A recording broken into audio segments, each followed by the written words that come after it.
جهة اليسار الأهلي المصري أيضا زعيم القارة الأفريقية، الهلال زعيم القارة الآسيوية تتمرر. حلوة يو، يلا يو، يلا يو، جول! جول! جول أزرق هلالي سعودي.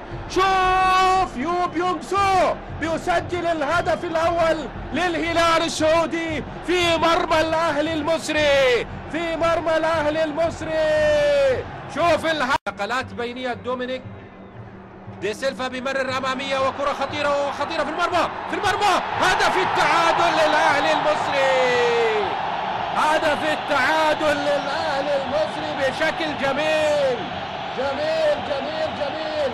شوف هذا الأهلي المصري عندما يتحرك بكراته البينية في الوسط ويخترق العمق الهلالي ويسجل الهدف الأول، الهدف التعادل.